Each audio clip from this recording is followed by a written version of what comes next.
The following is an action sports special. For the 5th straight year, the world's top professional bowlers have come to Erie, Pennsylvania to compete in the Splitfire Sparkplug Open. ABC Sports is also back to put Erie in the national spotlight.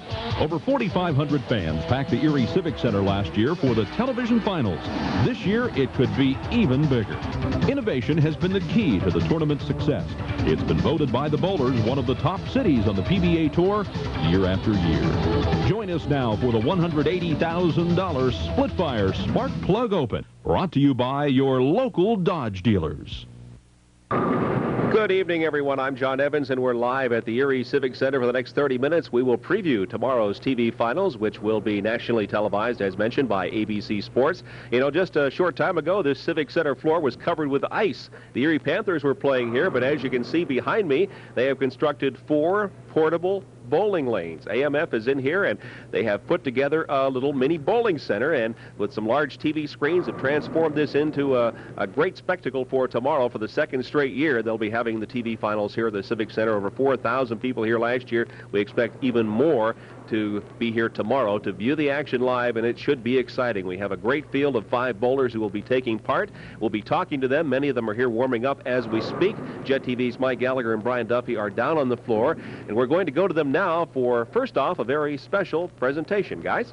Thank you very much, John. It is a special presentation. As you said, we'll be talking to the 5 finalists who are certainly excited about performing here at the Civic Center. But I got to tell you that to my right is a guy just as excited about being here, because Al Kramer of Kramer Motors is going to give him the keys to a brand new car for his performance in the Pro-Ams, where with his handicap, he rolled an 866. First off, let's start with you, Mr. Kramer. Thank you so much for your help with this wonderful event for this community, and you must be excited with the way the community gets behind this tournament. Well, we're just a few miles down the road from where this tournament's held, and it's great to be a part of this bowling. This community is a real, truly bowling community, and all I can say is it's great to be a part of it, and I'm glad to be here tonight. And if this one little thing here is part of it, why, he won. I mean, after all, I gotta kick it in, right? He did it. He did it with an 866. Yeah. The man we're talking about is Ron Glass. Ron, how excited are you? And you and I were talking about it. You get a little nervous at live television. I said I'd trade places in a second to be getting a car. Yeah, I'm nervous, pretty nervous. Well, how about excited, too? Yeah, I'm excited. Yeah, I'd trade places with you. Now, when you were bowling, were you thinking about, I want that vehicle, I want that Kramer Motors vehicle? Yeah, no, I would have liked to take first place, but I'm happy I got the car. I really am. That's got to be quite a sight. I know you have a set of keys with you that we officially want to turn over. Kramer Motors turning over the keys. Tickle pig. Tell us a little bit about the car while we have you here, Mr. Kramer. 1995 Oldsmobile Achieva, and it's a 6-cylinder, an automatic, got air, most of the equipment that's on it. Power locks come standard.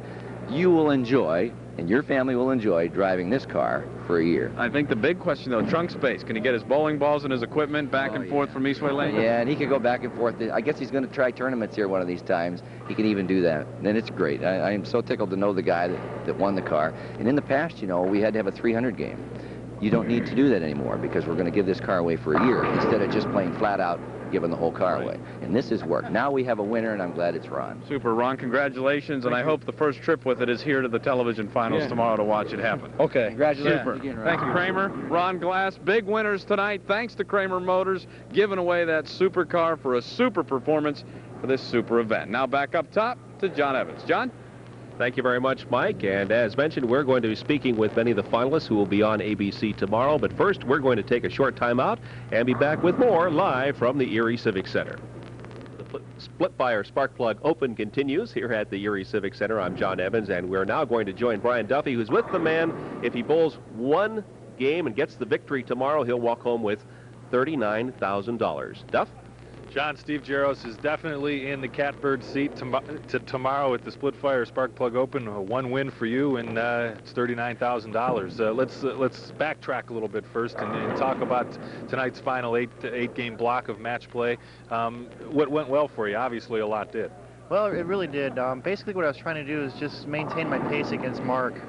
He was coming out strong the whole day, and I was just trying to maintain the same pace, and really, I got into a stretch there where I strung together a couple of big games and really worked out great. 100-pin win for you over Mark Williams, who finishes second. Like we talked a little bit about during the break, doesn't matter how many pins you win by, it's just being in that #1 spot, and you are in that #1 spot, and that's got to be a great feeling for you. Exactly, especially in a format like this. It's a little bit different environment than what we're used to bowling in, and it gives me a little bit of a chance to kind of sit back and see what's happening, and really just one game for a title is a great feeling. You had a chance a little bit here to get on the lanes at the Civic Center. What are your initial impressions? Well, so far they seem pretty close. We played out all week over at Eastway, and so far we're playing out now. It's only Friday night, so we really don't know what's going to happen, but they're in good condition. How about the approach? That may be the one thing. It looks a little tacky at this point. Is there something they can do? Is that something that's a concern at this point? Well, I was able to adjust my shoes for it, and it worked out pretty good. They're going to be a little bit different, but there's a lot of stuff they can do to them, and once we get some games on them and wear them in a little bit, I think they'll be fine. How about your mindset? At 3 o'clock tomorrow, a national TV audience will be tuning in to this impressive setting here, and you've got to sit around for basically about an hour and 15 minutes, hour and 10 minutes, and wait to bowl. What do you do during that hour and 10 minutes? I'm probably going to be trying to get as many practice shots in as I can in between commercial breaks, and just kind of getting used to it. It's a little different bowling here now, and then when you've got 4,000 people in here, it's going to be a whole different feeling. So I'll need that time to get over the jitters. Okay, Steve Jaros, best of luck to you tomorrow. Hopefully for yourself, you can bring home a championship. Thank you, John. That is Steve Jaros. He is the leader after the 18 games of qualifying at the Splitfire Sparkplug Open. As I take a look behind me, Mike Edwards and Walter Ray Williams are also on the approaches. They are getting set, getting a little practice time as they get set for tomorrow's nationally televised finals from the Splitfire Sparkplug Open. Back to you, John. Thank you very much, Duff. We'll be getting a chance to talk to some of the other bowlers a bit later on.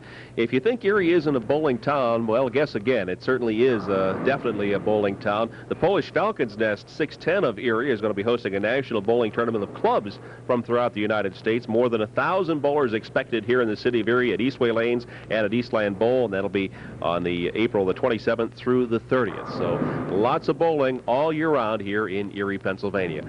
We'll be back with more live from the Civic Center after this short break.